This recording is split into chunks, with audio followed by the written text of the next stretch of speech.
I'm a self-taught filmmaker. I never went to film school. I never studied filmmaking in any way. I started making films when I was a kid, when I was, I think, 7 years old. Making films using my dad's Super 8 camera and little action figures, doing stop motion films, a little bit of animation and a certain amount of live action. And I just carried on making films as I grew up. And over the years they got bigger, hopefully better, but more elaborate. And there never really was a period in my life where I completely stopped doing that. So I was always moving up, eventually from Super 8 to 16mm films. And then I think what following represents is kind of the peak of what I was able to do on my own or just with friends, just using our own resources and borrowing equipment and sort of using the things around us to make a film. While I was a student running the College Film Society along with Emma Thomas, my wife and producer, we tried to make various different films, and some of them quite ambitious, shot in color and so forth. Tried to do quite long-form stuff, and the problems you would encounter, the things that stopped the film being something that you could really put in front of an audience, really technically finish or creatively create something that an audience could really go with and not be alienated by the low-budget qualities of it. We learned a lot in doing those things that we were eventually able to try experimenting with short films where you stripped it down and you said, okay, if we shoot black and white film stock so that we can get a bit of an expressionist style cheaply and quickly. If we do it predominantly handheld camera, so we're not trying to ape larger movie-making techniques with the dolly and so forth and things that actually require very expensive equipment, can you create a very stripped-down, very tight production machine that would then be applied to making a feature film, where you sort of learned, in a sense, how to make a short film in a weekend, like Doodlebug or Larceny, these short films we worked on. You'd shoot it in a weekend, and then you'd edit it and whatever and put it together. When we came to do following, we were sort of shooting a short film every weekend. So it would be a 2-minute, 3-minute chunk of the film done every weekend, and that was the approach we took. When we were making following, I was working in the field of corporate videos. I was doing camera work and sound work for media training sessions for companies and recording radio programs in a studio, that kind of thing. And I actually learned a lot doing that kind of video camera work. I learned a lot about going into an environment, using a couple of lights, setting up very fast, and then having to do something to a very rigorous schedule, because you'd be interviewing the chairman of some huge corporation, and he'd come in for 10 minutes and expect you to just run and walk out, just like I've walked in here today. It's exactly the same thing. And you'd figure out how to do something that looked pretty good very quickly. And that was very much the production methodology we transferred over to the film we were making. So I would take a basic lighting kit with 3 redheads. On a big day, we'd have a blonde, in a case, whatever. And we'd come up and we'd light the whole set with 3 or 4 lights, and do it very quickly, and adopt a sort of documentary style. We'd look at the natural lighting, the situation we were in, and then you'd try and just enhance that or exaggerate that to the degree you needed to get the correct exposure as the actors move around the room. But if you look at following with a mind to this, you'll see that everybody basically stands by the windows the whole time. Funnily enough, with the director of photography I've worked with ever since, Wally Pfister, on our biggest films, we basically adopt the same approach with a lot more toys, a lot more technology, but it really is a question of trying to create a sort of heightened naturalism. And that efficiency was something I learned in the work I was doing during the week. But also it was a major part of choosing to shoot the film in black and white, because I knew that the speed with which we were going to have to work, the conditions under which we were going to have to film a scene, to try and do that with color lighting and color photography, it would be very, very difficult to get anything acceptable looking, anything with any feeling of style. The nice thing about black and white is you eliminate one massive set of variables in terms of balancing your lights with the natural daylight that's around and so forth. And so you're able to, just with a couple of lights, throw up some interesting lighting, get something that has a certain style to it. When I went into making bigger films, I had to hire a director of photography for the first time. You know, for me, that was a source of a great deal of concern, because all of my filmmaking to that point had been me with the camera, directing through the lens in a way. The film was shot always single camera. We used two different types of camera. We used an Arri BL 16mm. We used a Bolex Clockwork, wind-up camera for the street stuff. I really only shoot single camera. I always have. When you do big action movies, you have to use multi-camera sometimes for stunts and things like that. But everything else, we've only ever used one camera, and that's always felt the right way to approach storytelling to me, is knowing the shot that's going to be on screen at any one moment, and then taking the camera and putting it onto the shot that's going to be the next shot, And interestingly, I think that learning camera blocking through the lens is a three-dimensional process, because you're not looking at a monitor. You're looking through the reflex viewfinder of the camera, and you're actually gauging your physical position to the actors, and you're changing things and trying to hide things or reveal certain things in the lighting or whatever by the way in which you move your body, because following was almost entirely handheld, and that was where I enjoyed working. It was kind of camera work I really enjoyed. So I think there was an interesting similarity really between learning how to block a scene and how to place the camera with it on your shoulder and using your body to actually move the camera around, and then not using a monitor, as I don't on subsequent films. I don't use the monitor. I look at everything to eye, and I place the camera with the DP, according to where it sits in relation to the actors. And I think that for people, even people using a modern, camcorder that has a monitor on the camera, it's a completely different thing. You're looking at a two-dimensional image, and you're not thinking about your physical relationship with the performers, and it changes the storytelling. The zoom lens, don't use zoom lenses. And if you don't use zoom lenses, then you are having to physically move the camera closer or further away to what you're photographing, depending on the point of view that you're trying to achieve, or the perspective you're trying to give the audience on it. And I think I learned a lot of that on following, even though we did actually have a zoom lens. We had an Angenieux, I think, on the camera. But we tended not to use it much. We tended to actually move around more. And actually, quite a lot of it was done on Bolex with prime lenses as well, the walking along the street scenes and things. So you're, in whatever way we tend to be photographing these scenes, you tended to be very mindful of where you were in physical relationship with the performers. Also because we weren't building sets, we were just in real places, and so we couldn't alter things for the camera. We could only move the camera through the scene to find what we wanted in that way. And that's a discipline I've tried to maintain on larger films. And so I won't fly walls and ceilings and things on sets. Even if you can drill a hole in the set, I won't. I'll keep the camera inside that physical space, because I think that it's very important to maintain the appropriate physical relationship between camera and performer that you need for the perspective of the storytelling.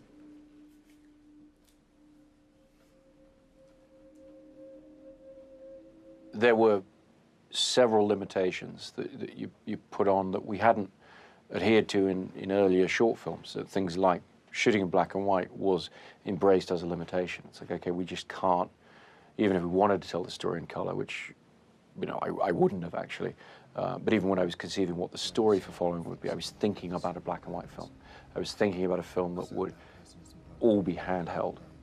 And one of the things we did at the beginning of Following, the first scene with dialogue in the film, is shot on the dolly. We had this enormous dolly in the Film Society. We shot the police station scene in the Film Society because we couldn't move it, or you couldn't move it out of there. It was a studio based, essentially, with this track. But I wanted to have the first scene be a very controlled, competently made, piece of filmmaking, so that when you see the rest of the film is all, a Bolex, not even on the shoulder, because you can't put it on the shoulder, but bouncing around and walking around the streets and following people and all of that, that it would be clear that that were deliberate, that it would be framed and put in a context where you realize that it wasn't accidental, it was a choice.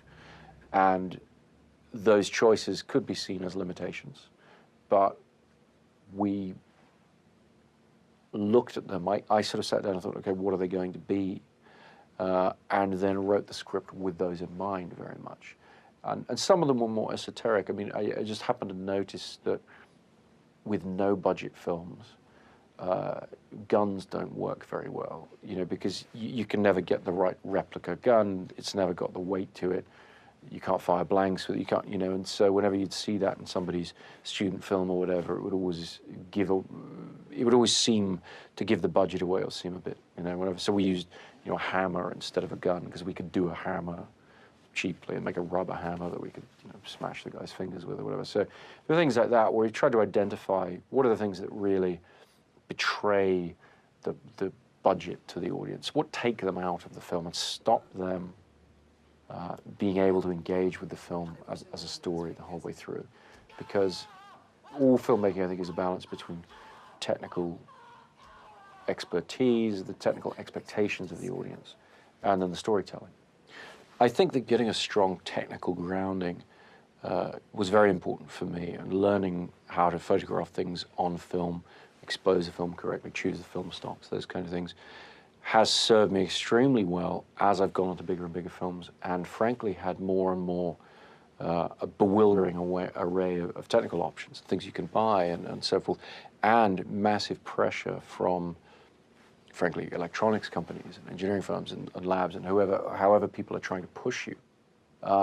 You're given endless misinformation, and you as a filmmaker, you literally watch that become currency. When I first came to Hollywood and made Memento, at the time everyone was pushing Super 35 as a medium over anamorphic, and when you knew the reality of it and the science of it and the physics of it, it's a vastly inferior format, and there was no reason to do it. And even though Memento was a very small film, we shot it anamorphic, and you know, we used the full area of the 35mm negative. I had to know that myself, so that when I interviewed DPs, and I would ask them, you know, would you shoot at Super 35? Would you shoot at anamorphic? Their answer would tell me a lot about how much they knew technically and so forth. You really have to know this stuff yourself, and it applies very much to editing as well. And I think I'm very fortunate that I was one of the last generation, I suppose, to be able to cut on film. We cut following on tape. I used 2 U-matic machines and did it tape to tape, because the film I had tried to finish before then, and with some of the short films, I'd realized that cutting on film, it's very difficult to then raise the money to cut your negative, print it, and so forth. What we did in the case of Following is we edited on video using U-matic tape, and then did a final cut with my editor, Gareth Heel. He came along and did a final set of trims and things on the Avid, and we were able to use that to do a rough sound mix and make our 16mm track from that. Then when we got into our first festival, we were able to go to people and say, look, could you help us out getting a print made and pay for a neg cut and a 16mm print and an optical track and so forth. So I've always looked for the most expedient technology, the technology that can get you to where you need to go, but always try to hold on to what's going to be the best quality for the film, what's going to have the richest feel to it. Something else you'd like to tell me? Anything? I think in terms of protecting myself editorially, the thing that I started to develop on Following that I've carried on ever since that has most served me is probably cross-cutting. So I'll always try and intercut scenes if possible, because if you know that you're cutting the scene with these 2 people in here, with the scene with the guy running down the street here, you know that if you've got a gap anywhere, if there's something that didn't work, if there's something that wasn't covered, you've got a very invisible way of getting around that. And so I enjoy the editing rhythm, and it's something I wouldn't be doing it just for that reason, but I found that to be a great asset, as opposed to shooting very conventional coverage where you know you have to cover, you know, everything in exactly a precise way. In the case of Following, we would do, you know, the 2-shot in a scene. We would only shoot the 2 lines that we were going to use in the film, so we wouldn't run the whole scene that way. You know, if you look at Cobb and Bill, you know, in the cafe at the beginning when they're talking, we cut out to the 2-shot where he puts the bag on the table and unzips it. We just shot those couple of lines. In fact, I think we pretty shot the first 2 lines of the scene that action with the bag, and then the last couple lines, thinking it might pop out at the end as well.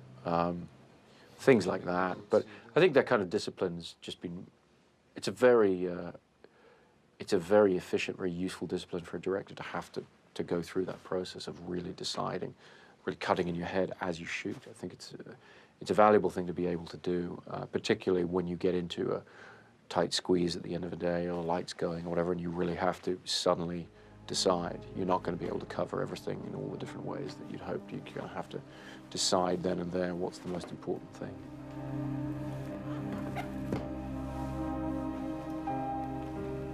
The use of inserts in the film is quite noticeable. It's something I've maintained in all my films. There's a couple different reasons for it. There is a form of narrative connection that's made through objects in the film and drawing attention to the objects. Things like the hammer,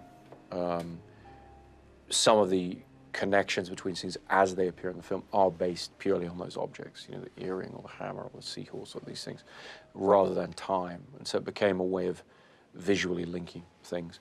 We also did it for technical reasons, because one of the things you can do with very little money, a very little time, is you can shoot a really beautiful insert very, very quickly. You can soft light it from the side, you can throw up the lens, you can get something that looks really, really nice and helps ground a scene with some visual quality, with some visual character. And it's something actually I talked to Wally a lot about in Memento. And Memento, for narrative reasons, is full of inserts, but it's also, you know, when you're up against it in terms of trying to give a style to a film, it's a lovely way to really be able to give the audience some feeling of the texture of the world. That's harder to get in the wide shots when you don't have, you know, time and money and limitless sort of, you know, production value.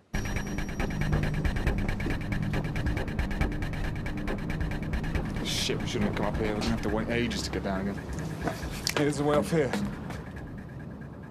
I think, you know, the sound really is the hardest thing for a no-budget film, you know, to really try and, you know, compete with the type of filmmaking and entertainment that people are used to, because they're used to watching very polished presentations. And so we did a couple of things on following. One of the things I did, and I was explaining this to our sound mixer the other day, I think he was a little taken aback that we'd done it on purpose, but one of the things I figured out is if we start the film in voiceover, and if we started with the first scene in a very controlled environment with two people just talking where we knew we could get good sound, you could begin the film in such a way that people weren't immediately alienated by the quality of the sound. And so you could get 3-4 minutes into the film before you hit them with this terrible, you know, camera noise, cars going by, you know, whatever. And it actually worked pretty well. You know, you would go to festivals with the film, and the film would start, and it would sound pretty good for the first couple of minutes. And then by the time people realize, you know, just how cheap this film is and how bad it sounds, they're already into the story. We had a variety of sound recorders on the film. It would change week to week, but all of them did very well. I mean, mostly it was our friend Ivan Cornell. We used my friend David Lloyd's DAT recorder. It was the beginning of the sort of era where you could buy a small DAT recorder fairly cheaply, and that was a, you know, semi-professional format. We had a great Sennheiser 416 microphone down at the Film Society that, you know, it's a shotgun mic. It's not really the kind of thing people use for recording dialogue that much, although, frankly, I think they should, because it isolates the voice quite nicely. And it just has a nice sound to it. And so we also got Dave Julian to do a couple of days, who actually did the music for the film. He did some of the sound recording as well. But we also did a few cheap tricks that I've used ever since, like doing dry takes, where you don't roll the camera after you've shot the scene. If you've got terrible, you know, airplane noise overhead, you just run the scene right away as a dry take without running the camera. And I mean, interestingly for me, on the Dark Knight, when we were shooting with IMAX cameras where you couldn't get any usable sound, we did exactly that. We did that with Christian Bale and Heath Ledger. We got the sound for all of their scenes by doing that exactly the same technique. And to me, it was interesting that something you learned, you know, on a tiny film was absolutely essential to this enormous film that we then did.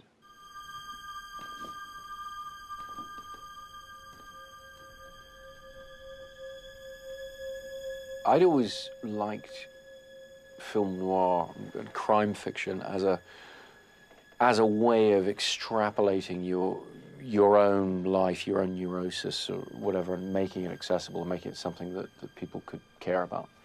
And I really gravitated towards that genre, and still do, frankly, but very much at the time. I felt very young and very inexperienced, and I felt that my own life and the things I saw in the world were not going to be of interest to people. But they felt interesting to me, and so I was looking for a language, I was looking for a genre in which I could take things that I was interested in and make them accessible, make them interesting to other people. And I think that the crime genre, the film noir genre, I think that's the way it works. It's characters are defined through action, double cross, things they're doing to each other, your particular fears about whatever it is, your life, your relationships, whatever those things are. The best film noir has always been very firmly founded on those relatable fears, taken into the realm of, I suppose you could call it melodrama or heightened reality or whatever that is.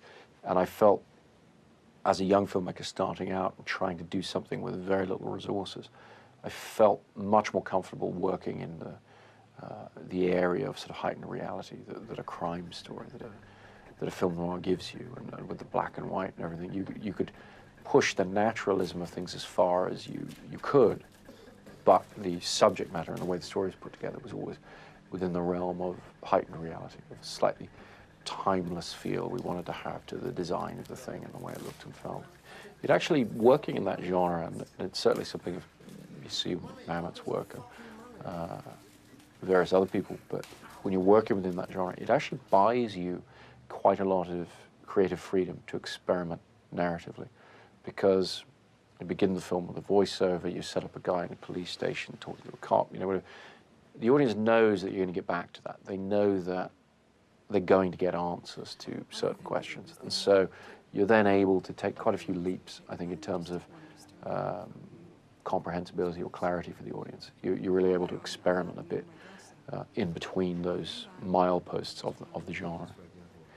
I think when we made Following, it was coming right at a time when no budget films were being made in America, and doing it in London was very different. Nobody was doing anything like that, but you could go to a movie theater and go and see Clerks or go and see El Mariachi and see that it was indeed possible to do something on that scale and have it distributed, have it be a real film. And I think we were actually in the process of shooting Following when those films came along, and they were extremely inspiring, because you could talk to the cast and crew, the people you were working with, and sort of say, okay, well, it's possible that if you make a film, it can get distribution, it can go someplace. At the same time, we always felt, and I've always felt very strongly, that every film you do, you can't ever view it as a stepping stone to making another film. You have to really enjoy the film for what it is and just do that. But at the time, it was really unheard of in England to do a no-budget film as such. And indeed, in England, there wasn't really much of a festival circuit to get your work out on. And what we wound up doing with Following was shooting it, doing everything, finishing it completely in England. And then we moved to America and got the film distributed by getting it out there on the American film festival circuit. It wasn't conscious on my part to have another script sort of ready to go by the time we went to film festivals with Following. While we were finishing up the cut on it and doing very long, slow technical finishing, which when you have no money takes forever because you're sort of waiting for the lab to have run the 16mm bath, whatever it is. In that time, I was putting together the script for Memento, and so also in the time it took to get Following noticed on the festival circuit and sort of get out there, I had actually finished the script. And in retrospect, it was a massive advantage, because I was able to say, okay, you like that film, this is what I want to do next. Because in your best case scenario of what can happen to you with putting a film out there and getting distribution, for example, you'll then ask the question, okay, well, what do you want to do next? And if you have an answer, you can use that very short window of interest that you get from people in what you've done. But I will say that I think that was purely an accident. And I think that if you were to try and plan to, you know, write another script while you're finishing a film, you really risk taking your focus off the project that you're doing. And I think that it's most important to just throw yourself into just putting everything into the project you're working on, and that's something I've always done since. If you can, then because quite often there is a period between finishing a project and actually people seeing it or actually people responding to it. If you can try and, instead of going on holiday for 6 months, you know, use that period to try and figure out what you would do next if somebody gave you the opportunity, then you're going to give yourself a huge advantage. You know?